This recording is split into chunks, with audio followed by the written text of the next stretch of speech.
Salut et bienvenue dans la famille sportif. Ici, on ne fait pas que commenter les matchs. On les vit, on les décortique, on les transforme en récits. Chaque joueur est un chapitre, chaque performance une parabole. Bienvenue dans le temple du ballon, où la passion est notre religion. Un petit mot pour nos nouveaux spectateurs. Chers amis, ne restez pas dans l'ombre, pensez à laisser votre empreinte en vous abonnant. L'abonnement, c'est comme une signature sur le mur de la mémoire collective. C'est dire, je fais partie de ceux qui veulent se comprendre. Pas juste consommer. C'est un geste simple pour ceux qui sont pleins de sagesse. Car la sagesse, ce n'est pas de tout savoir, c'est de savoir où écouter. Et ici, on écoute le terrain, pas les slogans. Et n'oubliez pas, vos likes aident à faire avancer l'algorithme.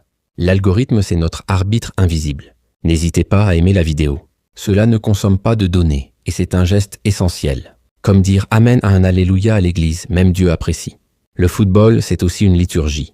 Et ici, chaque clic est une prière pour la vérité sportive. Les talents africains ne sont pas juste bons, mais brillants aussi. Aujourd'hui, nous allons nous intéresser aux talents prometteurs qui feront sensation en Afrique et en Europe. Pas les joueurs de vitrine, les joueurs de substance, ceux qui transforment chaque ballon en message, chaque match en manifeste. Mais nous nous concentrerons sur de véritables talents, ceux qui ne se contentent pas d'être bons, mais qui brillent par leur génie. Le bon joueur exécute, le génie invente. Et l'Afrique regorge de créateurs en devenir. Mbemba entre expérience et fatigue mais. Cela ne cache pas son talent, juste un peu de patience avec lui. Suite à la défaite de LOSC Lille samedi, nous avons remarqué que Mbemba ne retrouve pas encore son meilleur niveau. Le capitaine est là, mais son corps parle une autre langue. Celle de la fatigue, de l'adaptation, du manque de rythme. Chancel Mbemba souffre d'un manque de rythme très visible. Il n'est pas dépassé. Il est en transition. Et cette transition demande du temps, pas des jugements hâtifs.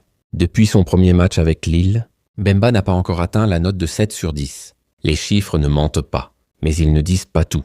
Car même à 6,4, Mbemba joue avec une intelligence que beaucoup n'atteignent jamais. Malgré ses difficultés, il joue avec l'expérience et le discernement. Il ne court pas pour courir. Il lit le jeu, il anticipe, il compense. Et ça, c'est ce qu'on appelle la maturité tactique. Il lui faut ses minutes de jeu pour remonter tout ça. Le rythme ne s'achète pas. Il se gagne. Et Mbemba est en train de le reconquérir match après match. Dans 4 ou 5 semaines de match à forte intensité, il devrait retrouver ses repères. Et quand il les retrouvera, la défense du Congo retrouvera son général. Noah Sadiki est un vrai diamant pur qui bouscule hiérarchie. En Angleterre, Noah Sadiki continue d'afficher sa puissance. Ce n'est plus un espoir, c'est une évidence. Et chaque match est une démonstration. Hier, après l'expulsion d'un défenseur de Sunderland, Aston Villa semblait avoir le champ libre. Mais Sadiki a fermé les portes. Il a verrouillé les couloirs. Il a transformé la crise en opportunité. Le Congo a vraiment la chance d'avoir ce jeune talent. Ce n'est pas juste un joueur, c'est un projet, une promesse, un futur capitaine. Avec ce petit Noah Sadiki, dans 2 ou 3 ans, je l'imagine à Arsenal ou Liverpool. Et ce ne sera pas une surprise. Ce sera la suite logique d'un parcours construit avec rigueur et rage. Parce que Sébastien Desabre est un radar en panne de vision lointain, qui voit juste dans une distance de 20 mètres. Le plus surprenant, c'est que Sébastien Desabre n'a jamais reconnu le potentiel de Sadiki. Le sélectionneur regarde les CV, pas les matchs. Et ça, c'est dangereux, parce que Desabre n'est pas bon détecteur des talents. Il sélectionne par habitude, pas par mérite. Et le Congo mérite mieux. C'est grâce aux réactions des Congolais sur les réseaux sociaux que Sadiki a été inclus. Le peuple a parlé. Et le banc a cédé. Ce n'est pas une victoire tactique, c'est une victoire populaire. Son intégration ne devrait pas faire l'objet de doutes. Quand un joueur brille en club, il doit briller en sélection. Qu'en 2023, l'oubli qui fait mal. Lors de la CAN en Côte d'Ivoire, Sadiki se distinguait déjà avec l'Union Saint-Gilloise. Il était prêt, il était visible, il était incontournable. Mais notre entraîneur, peu enclin à suivre l'évolution des joueurs, préfère rester chez lui. Le banc congolais manque de terrain. Et le terrain manque de reconnaissance. Ce qui a conduit à son oubli pour cette compétition. Un oubli qui n'est pas juste une erreur, c'est une injustice. Et le Congo ne peut plus se permettre ce genre de négligence. Desabre est un sélectionneur en mode veille. Sébastien Desabre est un entraîneur peu dynamique, qui ne prend pas la peine d'aller voir un match pour observer ses joueurs. Là où d'autres sélectionneurs sillonnent les tribunes, prennent des notes, échangent avec les clubs, Desabre semble préférer les convocations par habitude. Il ne scrute pas les performances, il recycle les noms. Et dans un football moderne où chaque détail compte, cette passivité devient un handicap national. contrairement à de nombreux autres sélectionneurs qui se déplacent dans les stades pour évaluer les performances des joueurs. Le football ne se gère pas depuis un bureau. Il se vit sur le terrain, dans les gradins, dans les vestiaires. Et quand un sélectionneur ne prend pas la peine de voir ses joueurs en action, il devient aveugle aux dynamiques, au progrès, aux urgences. Pouloulou, zappé malgré les chiffres en club et en compétition européenne. Un entraîneur qui ne prend pas en compte le développement de ses joueurs risque de laisser de côté des talents comme Afimiko Pouloulou. Pouloulou n'est pas un joueur de promesse, c'est un joueur de preuve. Il marque, il progresse, il joue en Europe. Et pourtant, il est ignoré. Pas parce qu'il manque de niveau, mais parce que le regard du sélectionneur est figé. Il est en pleine forme et pourrait apporter beaucoup à l'équipe lors du match contre le Sénégal à Kinshasa. Ce genre de profil explosif, polyvalent, habitué à la pression, aurait pu changer le tempo du match. Mais il a été zappé. Et le Congo a perdu une cartouche précieuse, mais zappé à la fin. Et ce n'est pas une erreur ponctuelle. C'est une tendance, une négligence chronique. Un sélectionneur en mode confort qui ne s'investit jamais. L'entraîneur semble préférer éviter de s'investir dans son travail, tout en continuant à être rémunéré. Le Congo ne paie pas pour des convocations automatiques. Il paye pour une stratégie, une vision, une mobilisation. Et quand le sélectionneur se contente de regarder les matchs à la télé, c'est la nation qui perd. Cela explique les hésitations que l'on peut observer dans son approche tactique. De Zabre ne manque pas de joueurs. Il manque de courage tactique. Et ça se voit dans les compositions frileuses, les remplacements tardifs, les choix incohérents. La fédération doit demander à Sébastien De Zabre de mieux assumer ses responsabilités. Il est payé par le peuple. Il doit répondre au peuple et pas fuir ses devoirs derrière des excuses logistiques. Et non pour passer du temps avec sa femme pendant la période des compétitions des clubs. Le Congo ne finance pas des vacances. Il finance une mission. Et cette mission commence par le respect du terrain. Galayel Mukau est un joyau maltraité par le staff de Léopard. Galayel Mukau, c'est un joueur exceptionnel, plein de talent et de créativité. Mukau, c'est un profil rare. Vision, technique, verticalité. Il peut changer un match en une passe. Mais sous la direction de Desabre, il est traité comme un joueur de 4e division polonaise. C'est plus qu'une erreur. C'est une insulte footballistique. Et ça révèle une incapacité à reconnaître le talent brut. Mukau n'est pas inférieur aux 3 joueurs privilégiés, de Desabre, Mutusami, Kayembe et Piquel. Il est même supérieur dans la lecture du jeu, la prise de risque, la capacité à casser les lignes. Et ça, tout analyste honnête le voit. Comparaison qui dérange plusieurs supporters congolais, mais c'est la vérité. Mukau ne pourra jamais être remplaçant à Nantes, là où Mutusami n'a pas réussi à s'imposer. Le niveau est clair. Mukau est taillé pour les grands clubs. Mutusami peine à exister dans des structures moyennes. En revanche, Mutusami ne trouve même pas sa place à Lille, pas même en tant que remplaçant. Et pourtant, il est régulièrement convoqué. Ce n'est pas du mérite, c'est du favoritisme. Les écarts de qualité sont trop importants, et ils sont visibles, statistiquement, techniquement, tactiquement. Prenons l'exemple de Charles Piquel. Considéré comme indésirable à Cremonese, il a été transféré à un club espagnol avec une option d'achat d'1 an. Ce genre de transfert, c'est un test. On essaie, on observe, on décide. Ce n'est pas une marque de confiance, c'est une mise à l'épreuve. Ce type de transfert est ce qu'on appelle un transfert de doute. Et ça ne s'applique pas aux joueurs de la trempe de Mukau. Lui, on ne le teste pas, on le signe. Cremonese ne pourra jamais considérer Mukau comme indésirable. Parce qu'un joueur comme lui, on le construit autour. On ne le met pas en vitrine. Si Barcelone désire recruter Mukau, ce ne sera pas un simple transfert d'essai. Ce sera un contrat long, structuré, ambitieux. Parce que son talent exige un projet. De Zabre est le seul entraîneur au monde qui doute de l'évidence. Cela démontre qu'il existe différents niveaux parmi les joueurs. Et Mukau est dans la catégorie des créateurs, des game changers, des leaders techniques. Aucun entraîneur, à l'exception de Sébastien De Zabre, ne remettrait en question ses qualités. Et ça, c'est le vrai problème. Quand le seul à douter est celui qui décide. Lille a perdu contre Lens samedi, et Mukau était sur le banc en raison d'une blessure récente. Mais dès son entrée, le match a changé. Le rythme s'est accéléré. Les lignes se sont ouvertes et l'hémorragie stoppée. Son entrée sur le terrain a été remarquable, pleine de dynamisme. Il n'a pas juste joué, il a imprimé sa signature. Et ceux qui regardaient ont vu la différence. Ceux qui ont suivi le match ont pu constater à quel point le rythme a changé grâce à ses gestes techniques. Le football, c'est aussi une question de tempo. Et Mukau lui joue en maestro. De Zabre, il est temps d'ouvrir les yeux, monsieur. Tu as des diamants dans ton effectif, il faut les exploiter. Et non les garder dans les vitrines. De Zabre doit se réveiller et réaliser qui sont les bons joueurs et qui sont les meilleurs. Il ne s'agit plus de faire des listes. Il s'agit de faire des choix. Et un sélectionneur qui rêve grand ne peut plus se contenter de la routine. Il doit trancher, oser, renouveler. Le Congo ne veut pas juste participer à la CAN. Il veut y exister. C'est essentiel pour un entraîneur d'une sélection qui rêve grand. Le rêve ne suffit pas. Il faut une vision. Et cette vision commence par la reconnaissance des vrais talents, pas par la fidélité aux joueurs en déclin. Entre Genesio, l'entraîneur lillois, et Sébastien De Zabre, deux mondes à part. De Zabre n'atteint pas le niveau de Genesio, l'entraîneur de Lille. Genesio observe, ajuste, innove. De Zabre répète, hésite, s'enferme.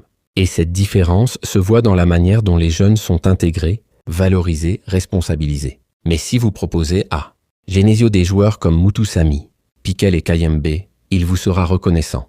Il les remerciera poliment, puis demandera « Et Noah Sadiki ?» Parce que les vrais techniciens savaient que le football moderne se joue avec des jambes fraîches et des cerveaux tactiques. C'est là toute la différence. L'un construit pour demain, l'autre recycle le passé. La jeunesse est le moteur du jeu moderne. Il faut respecter les jeunes talents, car leur énergie dynamise une équipe. Le football d'aujourd'hui est vertical, rapide, imprévisible. Et ce sont les jeunes qui apportent cette intensité. Ce qu'on a vu entre l'Inter et le PSG, c'est une leçon. La jeunesse ne fait pas que courir. Elle pense vite, elle ose, elle dérange. Concernant Noah Sadiki, lors du match contre Aston Villa, il semblait souffrir. Mais en réalité, il faisait le malin.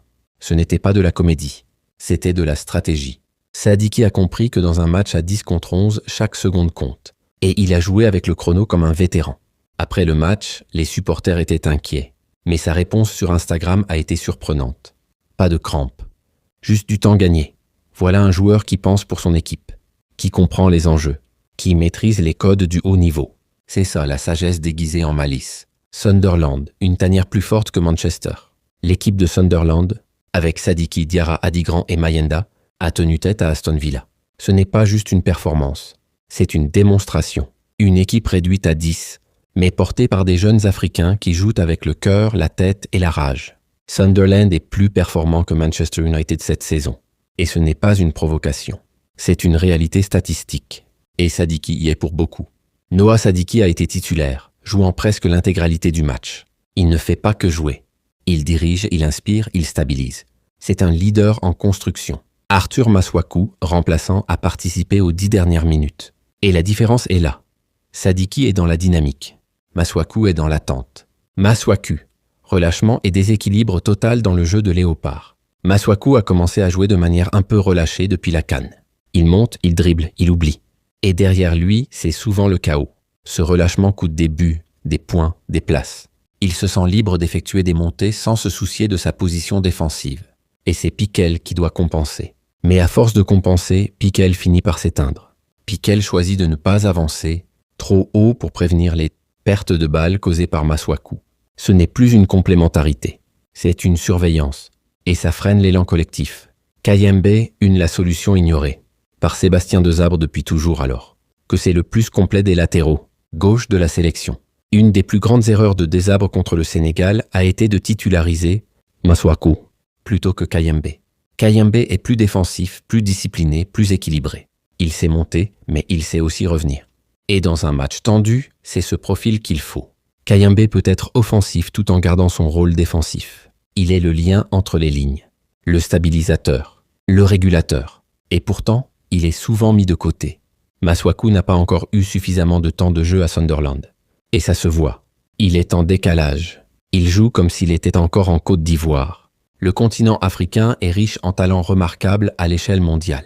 Sans l'Afrique, la France n'aurait pas 2 étoiles. Sans l'Afrique, le football mondial serait moins créatif, moins explosif, moins vibrant. Personnellement, les joueurs que je considère comme de véritables génies du football, je les ai découverts au Sénégal et au Congo. Parce que là-bas, le talent ne se fabrique pas. Il naît, il grandit, il explose. Et il attend juste qu'on le respecte. Afrique subsaharienne, là c'est là où l'identité respire. Je fais référence aux Africains, plus précisément à l'Afrique subsaharienne et non aux Arabes. C'est là que se trouve l'identité. L'Afrique subsaharienne, c'est le cœur battant du football instinctif, du jeu libre, du talent brut. Là où le ballon n'est pas un outil, mais une extension de l'âme. Là où l'identité ne se négocie pas, elle s'exprime sur le terrain. Congo et Sénégal, c'est le 2 pépinières en ébullition. Au Congo et au Sénégal, il est relativement facile d'identifier de nombreux joueurs d'exception. Ces deux nations ne produisent pas des footballeurs.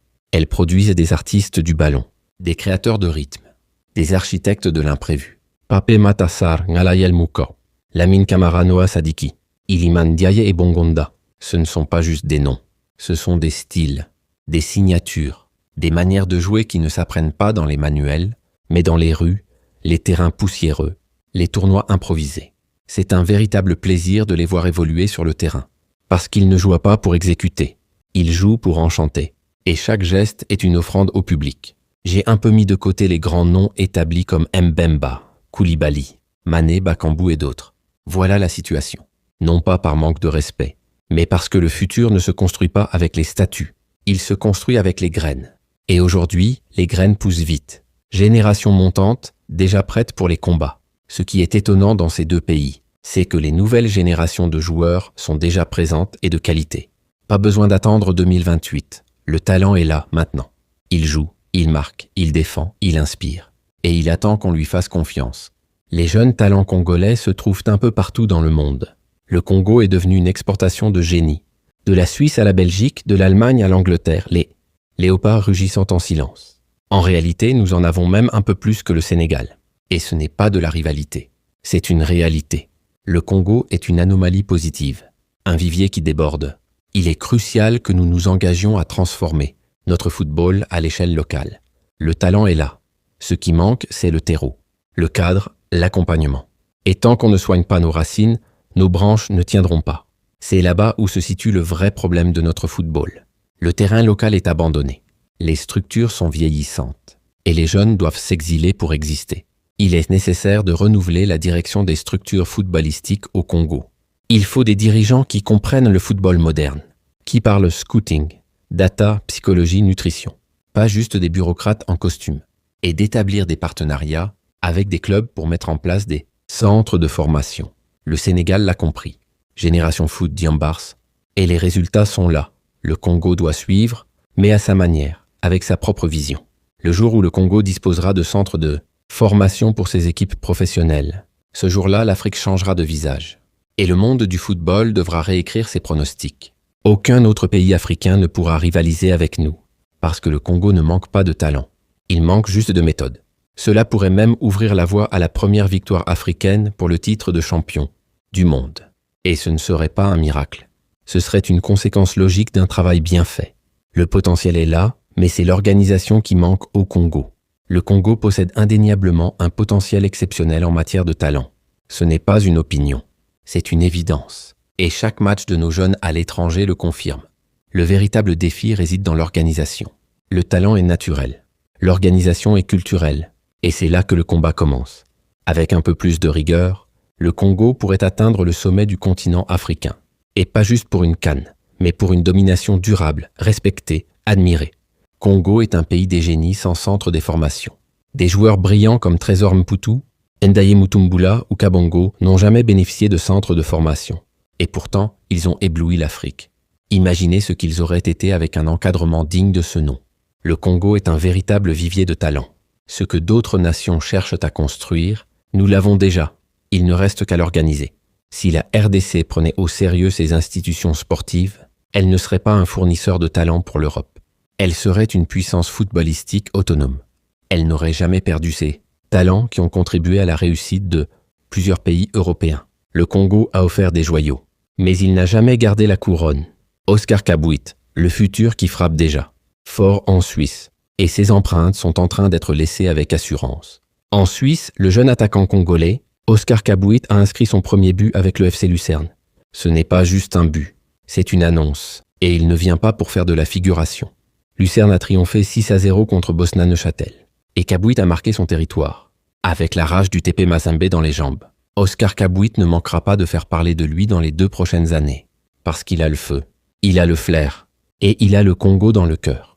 Merci chers supporters et à bientôt.